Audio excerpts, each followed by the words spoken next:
الحمد لله رب العالمين والصلاة والسلام على أشرف الأنبياء والمرسلين وعلى آله وأصحابه الطيبين الطاهرين. بسم الله الرحمن الرحيم.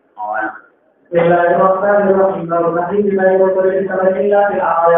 باب دې په بیان التحریم د بیع او رطب التمر کې الا فی العرایا، مگر پچا کې په عرایا کې نه. یعنی معنا دا ده نبی رسول الله صلی الله علیه وسلم منع کړی بیع رطب التمر بغیر عرایانا.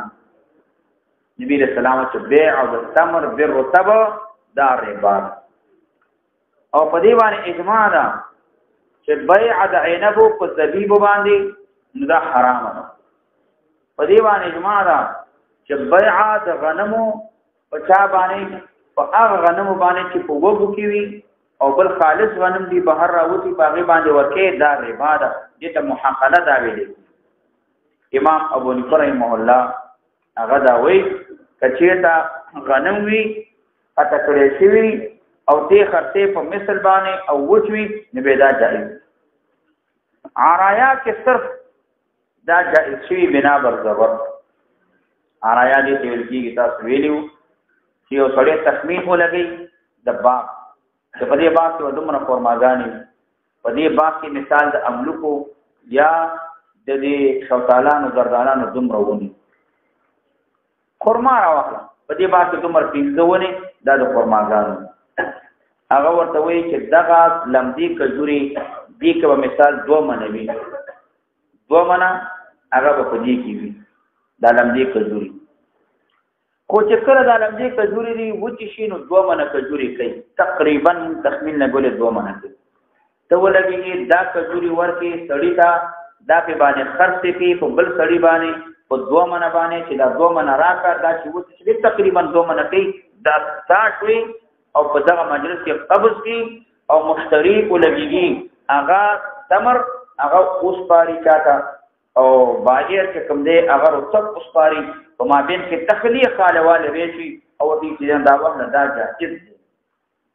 په دې کې خلاف دی چې 15 وسقونه کمی که 15 وسقونه زیات دي هم جائز نه.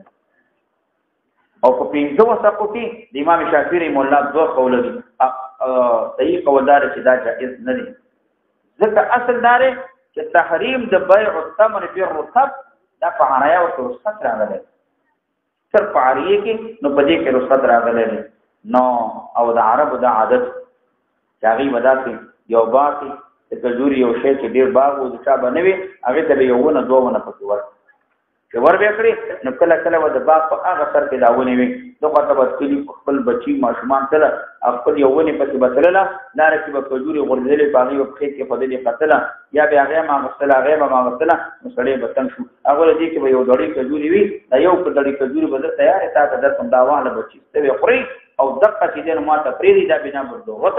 نو دا روان شوې ده د دې نه ما سوا دا روان وایم. وفي قال حدثنا يحيى بن جعفر قال حدثنا عن الزهري قال حدثنا ابراهيم بن محمد قال حدثنا سفيان قال حدثنا الزهري عن سعيد بن ابي رضي الله تعالى عنه عن النبي صلى الله عليه وسلم عن عمرو بن حتى يبلغ له وعن ابن وعن بين شمال كان قال حدثنا زيد بن ثابت رضي الله عنه عن رسول الله صلى الله عليه وسلم رحمه الله قال سعيد بن في روايه ينظر وفي قال حدثني ابو طالب محمد بن حمد قال أخذنا لموافق قال أخذني مزوان الشام قال حدثني فهي المصير وأبوه أن يجواب الحديث أن رامي رضي الله تعالى عنه قال رسول الله صلى الله عليه وسلم أتركنا هذا وسلامه ولا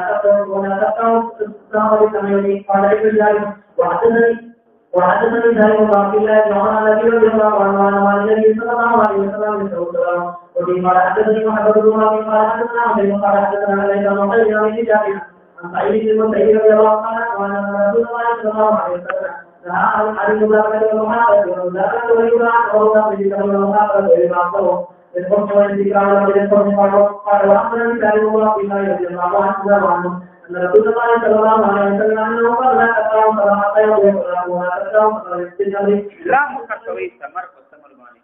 دلته مراد د ټول استعمال د مراد دي ځکه نور میوه کته د دې خرڅه په ثمر باندې دا جائز دي ځکه دا خلاف الجنس دي. خو دلته مراد نه هغه رطب دي چې تازه کجوري دا په پخو کجورو باندې ورکه نو دا جائز دي. وحدثنا لمن أخبرني عبد الله عن زيد بن رضي الله عنه أن رسول الله صلى الله عليه وسلم أنه صلى الله عليه وسلم أو كما لم يكن في سير الله قوله قال حدثنا يحيى بن يحيى قال قال تعالى إن الله ينبئ عن زيد بن رضي الله عنه أن رسول الله صلى الله عليه وسلم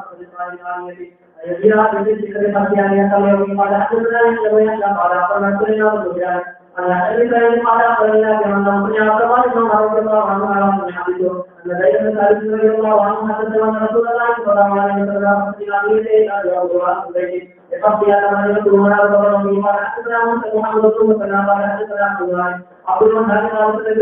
سعيد ويقول رحمه الله وبهذا الإنسان وبه قال حدثنا يحيى بن يحيى قال أخبرنا وشيخ يحيى سعيد في هذا الإنسان لأنه قال رحمه أن أبو سلمة من قومه ويبيعونها بتقضي الله قال حدثنا محمد بن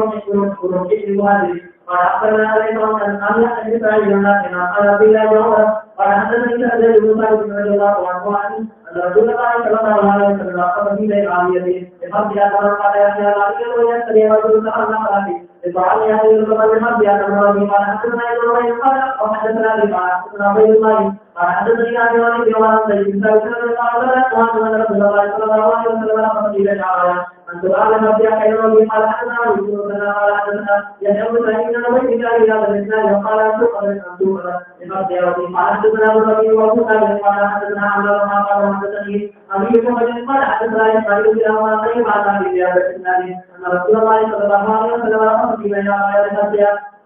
وفي قال حدثنا عبد الله بن مسعود قال فيه قال حدثنا سليمان بن ابي سعيد يحيى وابن سعيد بن بشير يساري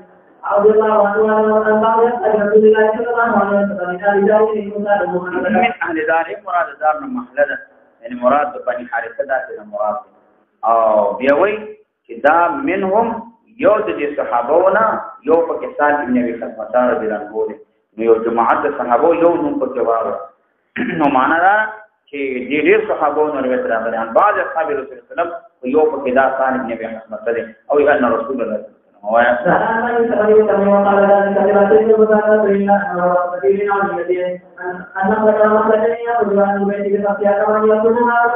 قال حدثنا أبو بن قال حدثنا ليس قال حدثنا يوسف قال أخبرنا ليس من سعيد بن مسيب قال قال رسول الله صلى الله عليه وسلم قالوا رسول الله صلى الله عليه وسلم بليالي بقيا وبه قال حدثنا محمد بن سلام يقول لي وقال جميعا من قال سنه يقول رسول الله على رسول الله صلى الله عليه وسلم من هذا جميع رسول الله صلى الله عليه وسلم أخذ به من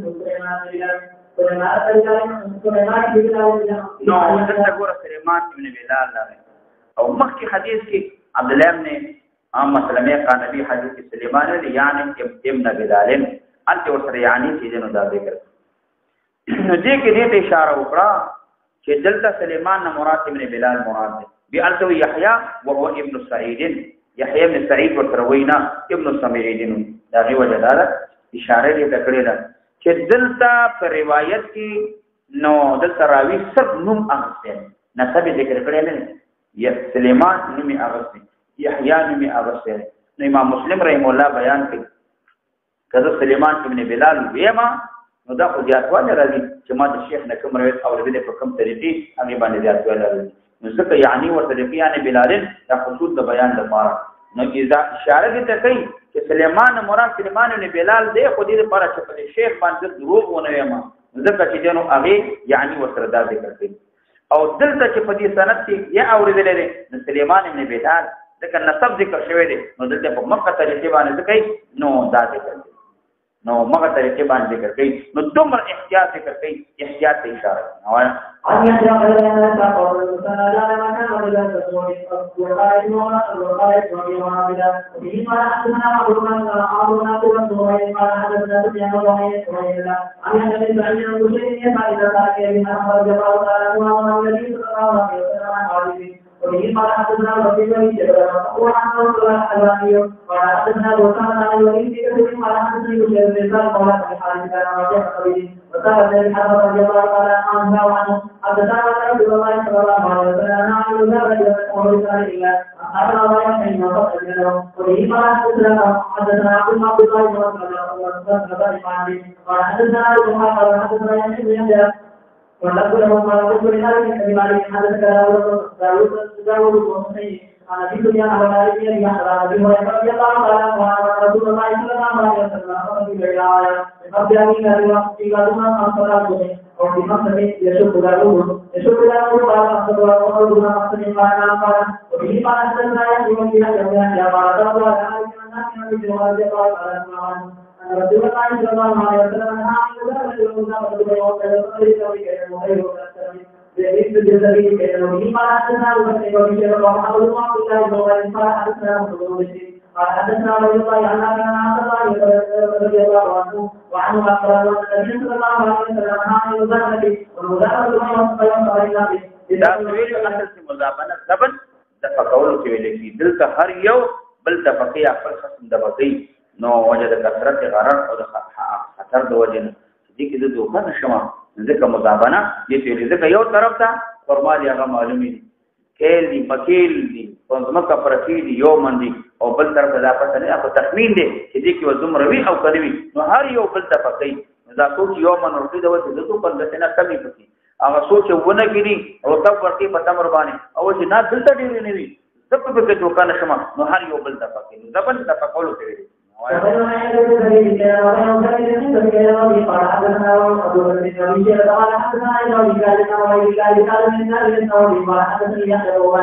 وهذا من عبد الله وفتح وشكا وحدثنا لنا قال حدثنا ويقال عن رضي الله عنه قال قال رسول الله صلى الله عليه وسلم عليه وسلم وكان رسول الله يقول لك موبايل الذي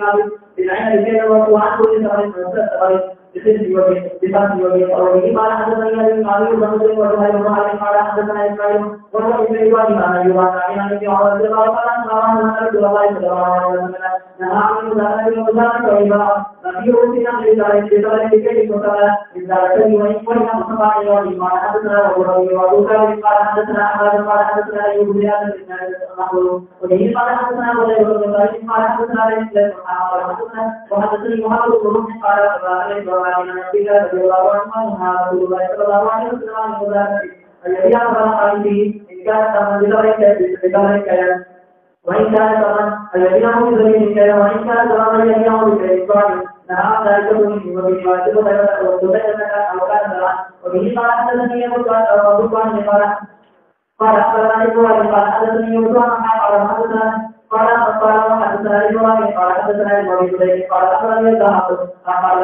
حدثني إبراهيم بن سعيد قال حدثنا عبد الله قال حدثني مصدق فتكلمنا في هذا الكلام قال فأما بعد ذلك تقول وبه قال حدثنا يحيى بن يحيى قال قرأت على مالك عن مالك بن عمر رضي الله عنه أن رسول الله صلى الله عليه وسلم قال من باع فقد أجر صلى الله عليه وسلم المختار وبه قال من باع نخلا قد أجر هغه تعبیر شوی نو میوه د دې بایع لپاره الا اشترط المبتاع کمشتری شرط اول تعبیر دې ته ویل کېږي چې هغه د هر ونه د خرما ده یا خرما نه ما سوا بل شی نو دې په دې باندې پیږي چې تعبیر وي دې ته پیوان وي دې کو لګيږي د دې خرما د هغه د سرمن چې دنه دا وښلي په دې کې یو شی راواخلي دی یو څنګه یو چې دنو شاخ راواخلي نو هغه په دې کې کیری ودا چې وکي تعبیر وکي نو دا مې وډه راځي ابار تعبیر اصل کې شک ته ویل کېږي شک چې کولو ته ویل کېږي ودا ډېر کې یا مثال توت دې هغه توت نه کوي نو به دې کو لګيږي نو البته سرمنې چې دې دا چیرې کی دا توت دې دا پان راواخلي نو پان نو هغه لک پان سره دې بیر سره لک شانت سرمن مو سره راواخلي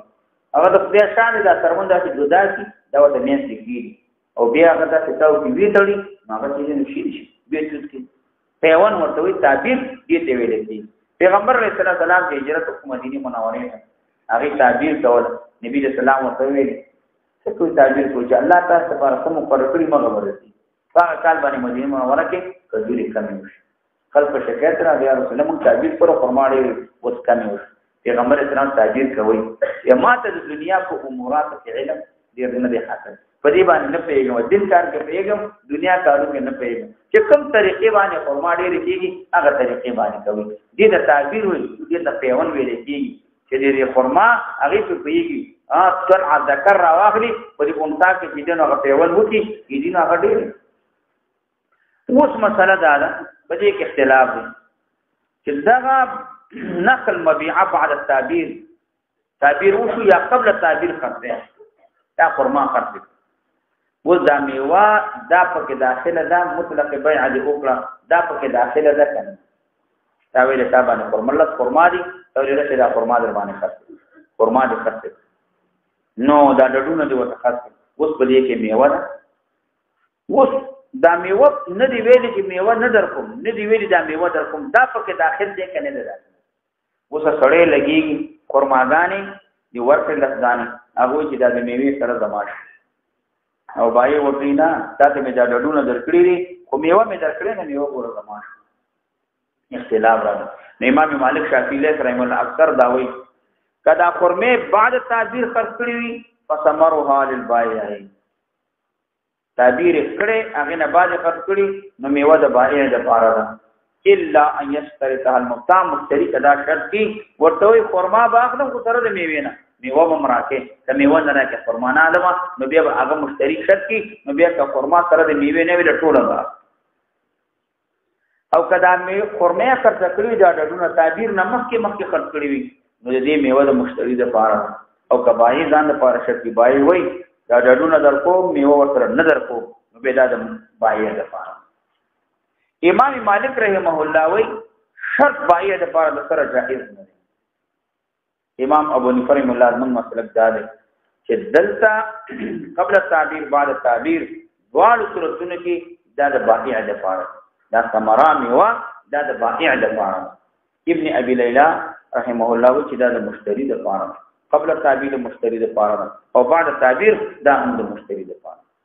امام شافعی رحمه الله جمهور علما په معبره کې دلته عمل چې کوي دلیل د منطوق د حدیث د قد عبرت فثمرها للبائع ذکر تعبیر ذکر شوی او که تعبیر نه نو الته عمل په مفهوم د حدیث باندې کوي ځکه مفهوم مخالف د احناف په نسبت باندې دا معتبر. او امام ابو حنیفه رحمه الله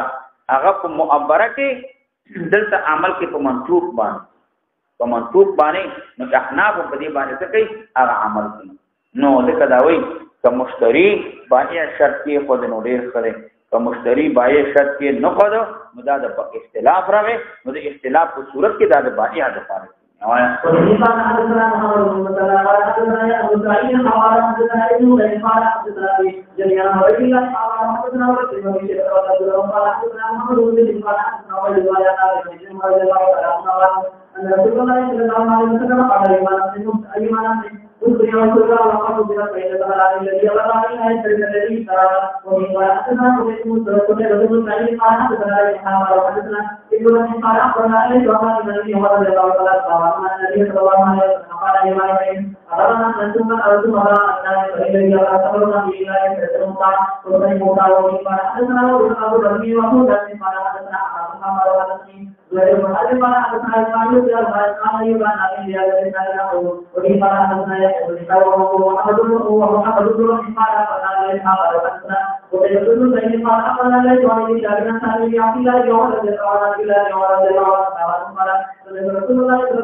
مال د عبد هغه چا د پاره دی چې چا خرڅ کړی نو هغه د پاره دی مگر دا چې مشتری شرط کړي چې غلام براکه ورسره د مال بمره. امام مالک رحم الله قول قدیم د امام شافعی رحم الله دا عبد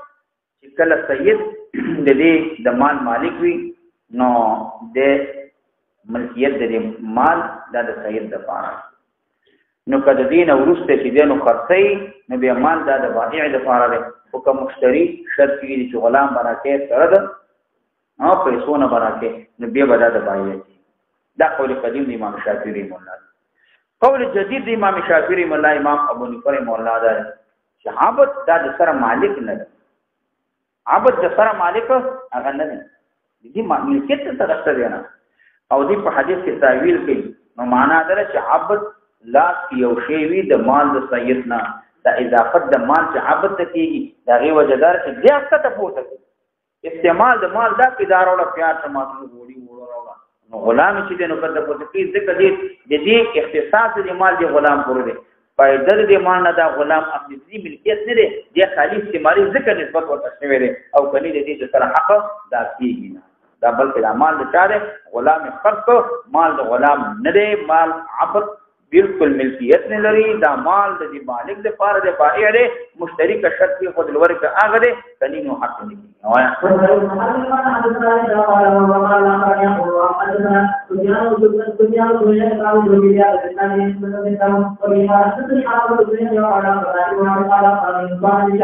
فحدثني ذلك عبد الله بن عمر ان الله رضي الله عنه قال قال رسول الله صلى الله عليه وسلم يقول مثلي قال ان الله تعالى المبارك لنا ويقول عن مبارك وحدثنا قال رسول الله صلى الله عليه وسلم محاقنا مذابنا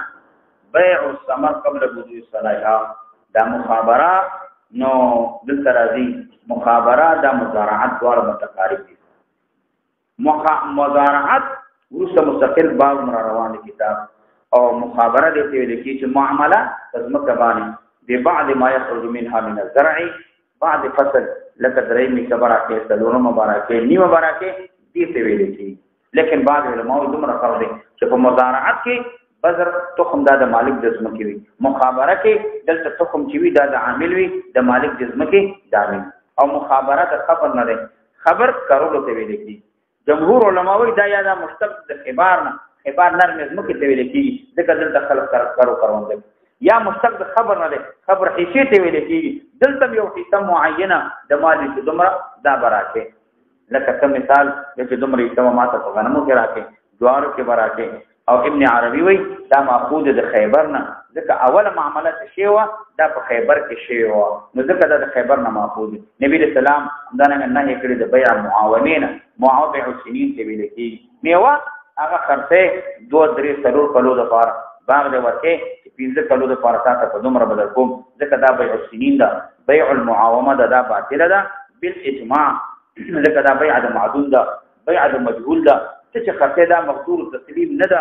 ملکیت عقد د پاره نشته هغه میوه چې کال بل کال روانه ده ته خدای مالک نه ته لګي وسه خرڅه وای وفي قال حدثنا ابو بكر بن جابر محمد بن عبد الله بن زبير وقال قال حدثنا شعبة قال حدثنا سفيان بن عيينة عن ابن جبير عن عطاء بن جابر بن عبد الله رضي الله عنه قال رسول الله صلى الله عليه وسلم عن محمد بن جابر وقال والبيت حتى يقول اللهم صل على محمد وعلى اله وصحبه وسلم وبه قال حدثنا ابو بكر قال قال معنا دا چې مصنع بيع الثمر نو دا د بچیته ته خطه په درایم باندې دینار باندې به خرڅه رتب به تمر نو ورسره بدود سلانه پر تمر باندې بلکې که خرڅه په چا باندې په درایم باندې او په دینار باندې خرڅه نبیدا جن اوه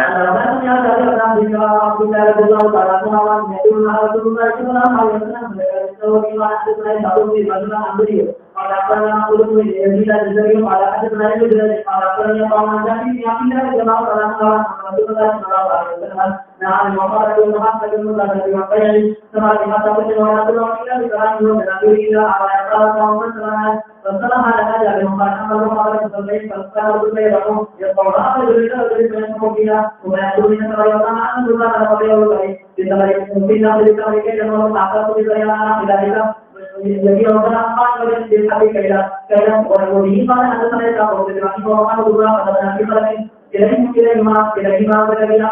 lagi pada ada dari yang api mana pada juga yang ini bagaimana kita ada bagi dia lagi kalau wajar kita awal ini dia orang yang jadi yang tidak ada kalau mana kalau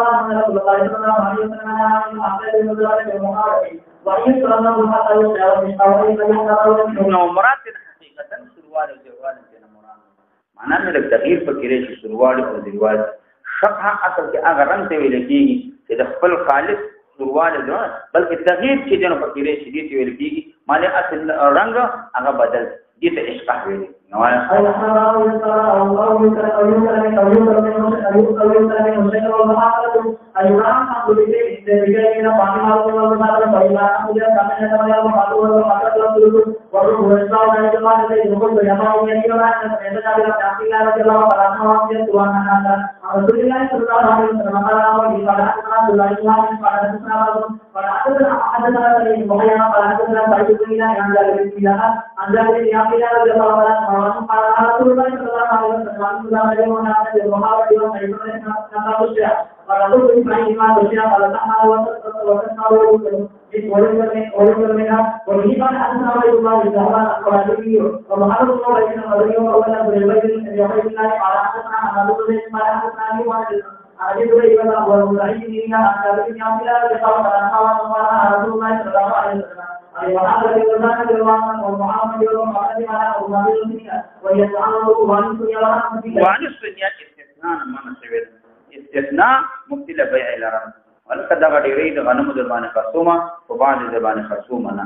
دا ولې دربانه خرصومه کول نه درکوم دا ګډي بيزي خرصوم څنګه درکوم جامع خرصومه څنګه درکوم نو بيع حسین ده ولې مستثنا موجوده او کچته د قونه خرصوم دغه ونه نه خرصوم دی جایز دا اصل ګډي بيزي خرصومه دا 15 دغه جدا کا دا نه خرصوم به دا جایز دي او دا ډیرې دربانه خرصوم کې څونه شو تلورو می نه خرصوم درې به نه خرصوم به دا جایز یا د باندې دا خرصومه او زر روپی باندې او یو روپی کم زر روپی نه به دا جائز دی نو که ځکه چې استثناء معلوم او جائز دی که استثناء مجهوله وا نو دا جائز نه دی وته دا ډیری دی باندې خرصومه یو څه نه خرصومه امام شافعي احناوي دې صورت دا به چې دنو هغه باندې ده نو معنا که استثناء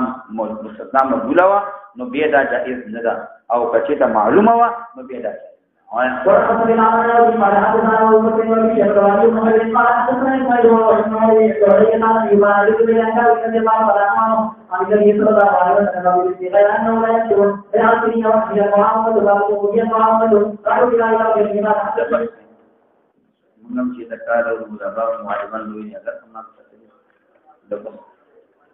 الحمدلله رب العالمين دا دوه کسان دي امجد خان عمران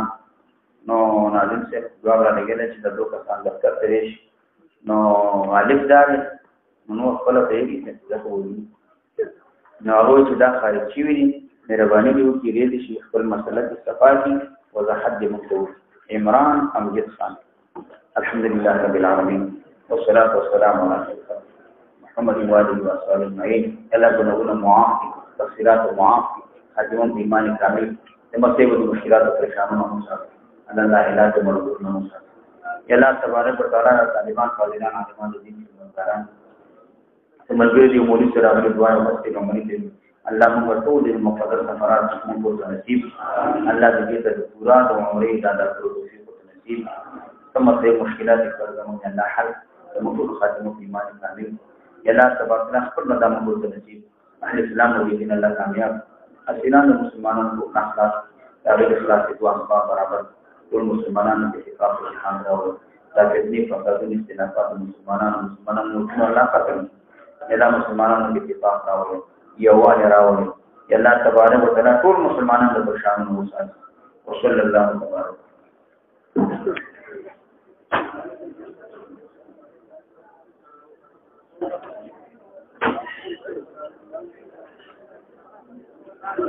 Thank you.